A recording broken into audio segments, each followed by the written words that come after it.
आज की इस गहन चर्चा के स्रोत हमें सीधे समय के पन्नों में लगभग 3000 साल पीछे ले जाते हैं। आज का हमारा मिशन बहुत ही खास है।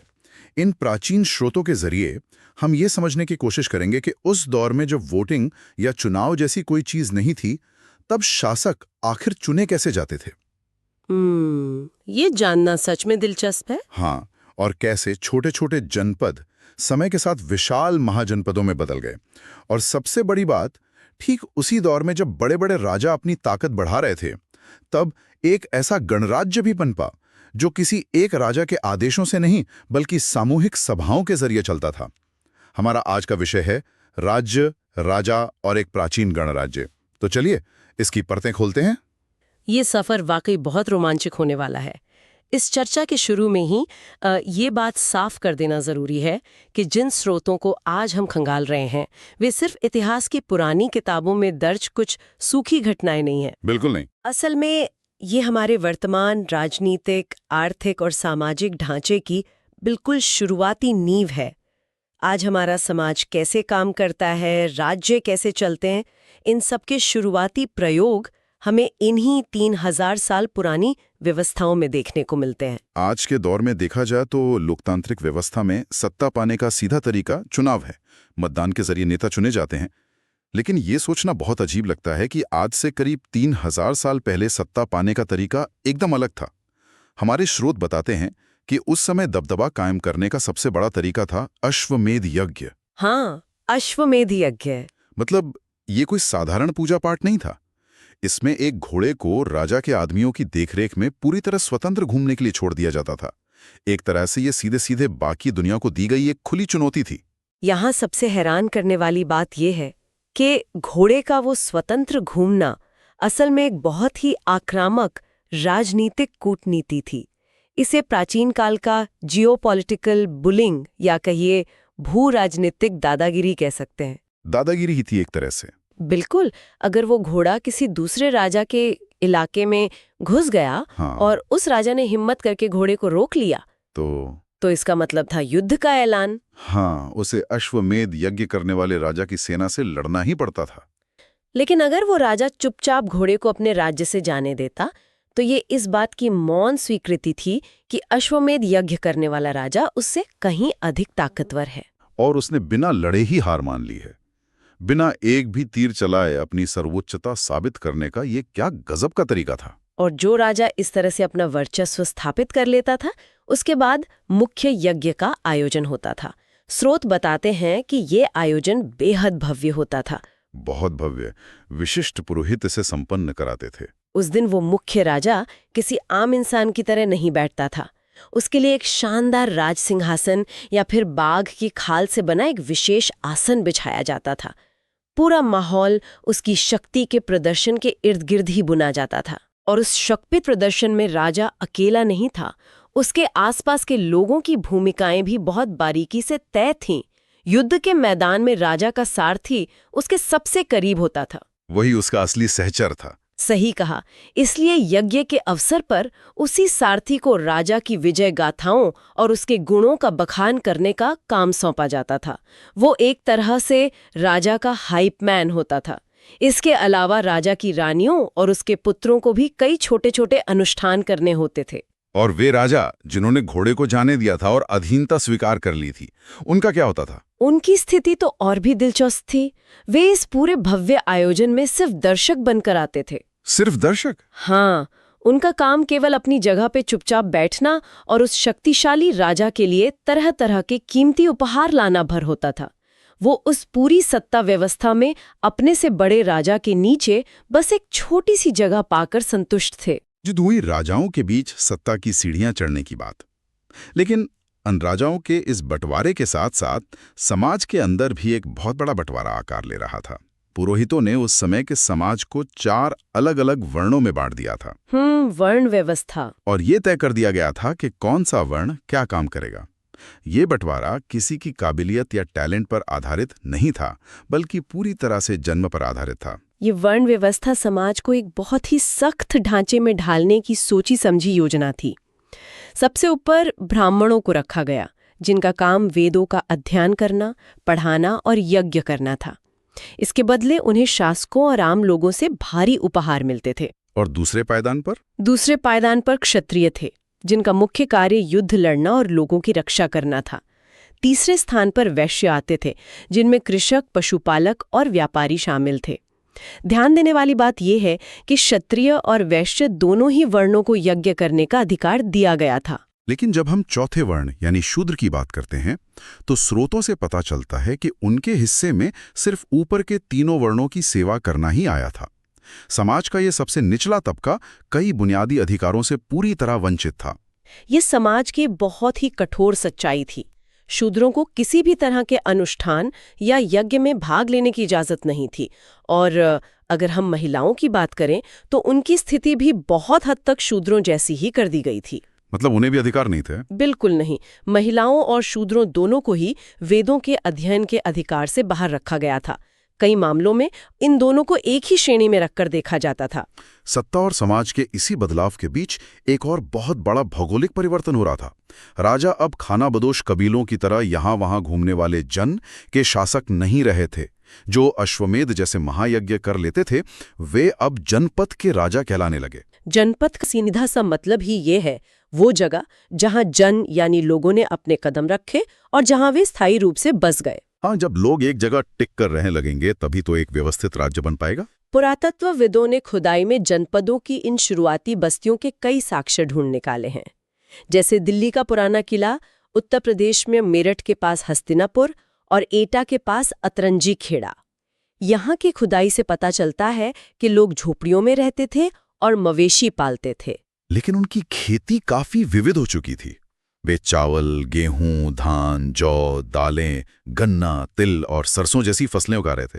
मतलब उनकी थाली में खाने पीने की पूरी वैरायटी मौजूद थी। और सिर्फ खाना ही नहीं, परोसने का तरीका भी खास था। हाँ, इन खुदाई वाली जगहों से चित्रित धूसर पात्र यानी पेंटेड ग्रे वेयर मिले हैं। ये मिट्टी के बने ग्रे और लाल रंग के बर्तन होते थे, जिन पर बहुत ही बारीकी से ज्यामितीय आकृतियां और सरल रेखाएं बनी होती थीं। ये रोजमर्रा के इस्तेमाल वाले बर्तन नहीं लगते। ऐसा लगता है जैसे ये उनके वीआईपी बर्तन थे, जिन्हें खास मौकों पर भोजन परोसने के लिए निकाला जाता होगा। इन बर्तनों का मिलना ये दिखाता है कि समाज में खास तरह का एलीट वर्ग पैदा हो रहा था। लेकिन जनपदों की ये कहानी आगे चलकर एक नया मोड़ देती है। आज से करीब 2500 साल पहले कुछ जनपद बाकी जनपदों को पछाड़कर बहुत अधिक शक्तिशाली हो गए। इन्हें महाजनपद का नाम दिया गया और इनकी पहचान होती थी इनकी एक प्रमुख राजधानी। और इन राजधानियों की सबसे बड़ी खासियत थी इनकी विशाल किलेबंदी। इन शहरों के चारों ओर लकड़ी, ईंट या पत्थर की ऊंची और चौड़ी दीवारें खड़ी की जाने लगीं। हमारे स्रोत में इलाहाबाद के पास कौशाम्बी की एक 2500 साल पुरानी ईंट की दीवार का जिक्र है। कोई भी सोच सकता है कि उस जमाने में बिना किसी आधुनिक मशीन के ऐसी दीवार बनाना कितना मुश्किल रहा होगा। लाखों ईंटों और पत्थरों को तराशना और हजारों स्त्री पुरुषों व बच्चों का सालों तक अथक परिश्रम करना। इतने विशाल किले बनाने के पीछे कई ठोस कारण थे। सबसे पहला तो सुरक्षा था। दूसरे, ताकतवर महाजनपदों के आक्रमण का खतरा हमेशा बना रहता था। बिल्कुल। दूसरा कारण था मनोवैज्ञानिक, अपनी अपार संपत्ति और शक्ति का भौकाल दिखाना। जो राजा जितनी विशाल दीवार बनाता उसका रुतबा उतना ही बड़ा माना जाता था। बिल्कुल। और तीसरा, जो सबसे व्यवहारिक कारण था, इतनी बड़ी किलेबंदी के अंदर रहने वाले लोगों, संसाधनों और पूरी अर्थव्यवस्था पर राजा का नियंत्रण रखना बहुत आसान हो जाता था। यहाँ आकर बात वाकई बहुत दिलचस्प हो जाती है, क्योंकि जब आप इतने बड़े शहर बसाएंगे, विशाल किले बनाएंगे और बाहरी हमलों से बचने की तैयारी करेंगे, तो आपको एक बहुत बड़ी और स्थायी सेना भी चाहिए होगी। सेना तो जरूरी है। और उस सेना को पूरे साल खिलाने पिलाने और उनका वेतन देने के लिए एक मजबूत अर्थव्यवस्था की जरूरत पड़ेगी। महाजनपदों के राजाओं ने बिल्कुल यही किया। उन्होंने सिपाहियों को साल भर का नियमित वेतन देना शुरू किया, जिसका भुगतान मुख्य रूप से आहत सिक्कों या पंच्ड मार्क्ड कॉइन्स में होता था। मिलने वाले उपहारों पर निर्भर थे, लेकिन उपहारों के भरोसे इतने बड़े साम्राज्य का खर्च नहीं उठाया जा सकता। इसलिए इन महाजनपदों को एक नियमित टैक्स प्रणाली लागू करनी पड़ी। ये टैक्स व्यवस्था समाज के लगभग हर हिस्से को छूती थी। सबसे बड़ा हिस्सा किसानों से आता था। उन्हें अपनी खेती की उपज का 1/6 हिस्सा राजा को कर के रूप में देना होता था, जिसे उस समय भाग खा जाता था। केवल किसान ही टैक्स नहीं देते थे, कारीगरों पर भी कर लगाया गया, लेकिन उनका टैक्स पैसे में नहीं बल्कि श्रम के रूप में होता था। जैसे एक बुनकर या लोहार को महीने में एक दिन राजा के लिए मुफ्त में काम करना पड़ता था। और पशुपालकों को? उन्हें अपने जानवरों या उनके उत्पादों के रूप में टैक्स चुकाना होता था। व्यापारियों को सामान खरीदने और बेचने पर टैक्स देना पड़ता था। यहाँ तक कि जंगलों में रहने वाले जो आखेटक और संग्राहक थे, उनसे भी उम्मीद की जाती थी कि वे जंगल से मिलने वाली चीजें राजा को देंगे। और जब इतने भारी पैमाने पर टैक्स वसूला जा रहा हो, खासकर अनाज के रूप में, तो इसका सीधा सा मतलब है कि खेती की पैदावार को कई गुना बढ़ाना जरूरी हो गया था। बढ़ती आबादी और विशाल सेना का पेट भरने के लिए कृषि में एक बहुत बड़ी क्रांति की जरूरत थी। और स्रोत बताते हैं कि ठीक इसी समय खेती में दो बड़े और क्रांतिकारी बदलाव आए। पहला बदलाव था लोहे के फाल का इस्तेमाल। ये सच में एक गेम चेंजर था। लकड़ी के हल से कठोर जमीन को जोतना बहुत मुश्किल होता था, लेकिन लोहे के भारी और नुकीले फाल से जमीन को गहराई तक जोता जा सकता था, जिससे पैदावार में जबरदस्त इजाफा हुआ। और दूसरा बड़ा बदलाव था धान की रोपाई। पहले लोग सिर्फ खेतों में बीज छिड़क देते थे, लेकिन अब वे पहले एक सुरक्षित जगह पर धान की पौध तैयार करते और फिर उन छोटे पौधों को पानी से भरे खेतों में एक-एक करके रोपते। इससे उपज ने आसमान छू लिया, लेकिन इस नए तरीके की एक बहुत बड़ी कीमत भी थी। धान की रोपाई कमर तोड़ देने वाली मेहनत मांगती है।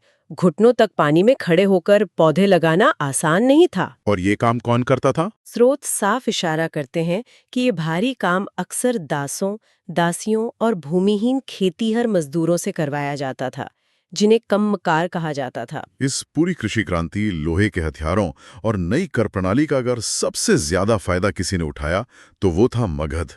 एक केस स्टडी के तौर पर देखें तो मगध महज 200 सालों के भीतर सबसे ताकतवर महाजनपद बनकर उभरा। मगध के इस कामयाबी के पीछे सबसे बड़ा कारण उसका भूगोल था। वहां से गंगा और सोन जैसी नदियां बहती थीं। यातायात आसान हो गया, खेतों को पानी मिला।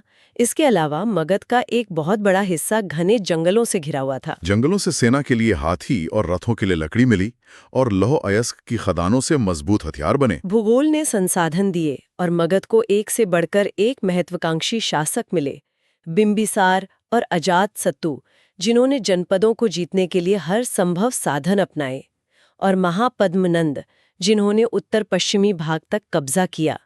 इनकी राजधानियां पहले बिहार का राजगृह थीं और बाद में पाटलिपुत्र, जो आज का पटना है। मगध की ताकत का खौफ ऐसा था कि आज से करीब 2300 साल पहले जब मैसेडोनिया का राजा सिकंदर व्यास नदी तक आ गया तो उसके सिपाहियों ने आगे बढ़ने से इनकार कर दिया। वे भारत के राजाओं की पैदल, रथ और हाथियों की विशाल सेनाओं से डरे हुए थे। सिकंदर को वापस लौटना पड़ा। ये मगध की शक्ति का चरम था। तो आखिर इन सब का मतलब क्या है? एक तरफ मगध जैसा विशाल साम्राज्य है जहां सारी शक्ति एक अकेले राजा के हाथ में है, लेकिन इसके बिल्कुल पड़ोस में वज्जी था, जिसकी राजधानी वैशाली थी। यहाँ राजाओं का शासन नहीं बल्कि गण या संघ की व्यवस्था थी। अगर हम इसे व्यापक संदर्भ में देखें तो ये एक बहुत बड़ा अजूबा था। यहाँ कोई एक राजा नहीं था, बल्कि कई शासक होते थे। कभी कभी तो हजारों लोग एक साथ शासक होते थे। हजारों राजा एक साथ? ये तो आज के संसद भवन जैसा लगता है। वे फैसले कैसे लेते थे? 2300 साल पुराने बौद्ध ग्रंथ दीघनिकाय में एक कथा है। अजातशत्रु वज्जी पर आक्रमण करना चाहता था।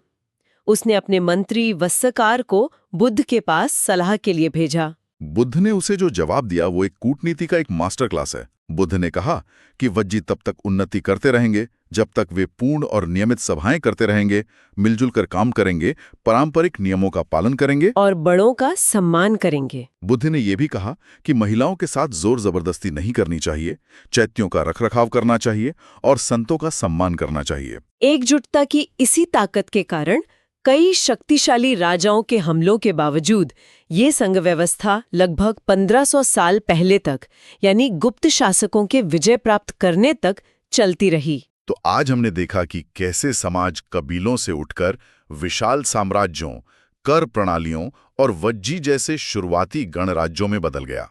इतिहास केवल तारीखों का नहीं, बल्कि मानव समाज के उस विकास का अध्ययन है जो आज की हमारी दुनिया को आकार देता है। बिल्कुल। इस चर्चा को खत्म करने से पहले एक बात सोचने वाली है। आज से 2500 साल पहले वज्जी संघ में सत्ता किसी एक के हाथ में न होकर सामूहिक चर्चा से चलती थी। ये लोकतांत्रिक विचारों का एक प्राचीन रूप था। ये सोचने वाली बात है कि अगर शक्तिशाली मगध साम्राज्य के बजाय वज्जी जैसी गणतांत्रिक व्यवस्था पूरे भारतीय उपमहाद्वीप में फैल जाती, तो आज हमारे आधुनिक समाज और राजनीतिक ढांचे का स्वरूप क्या होता?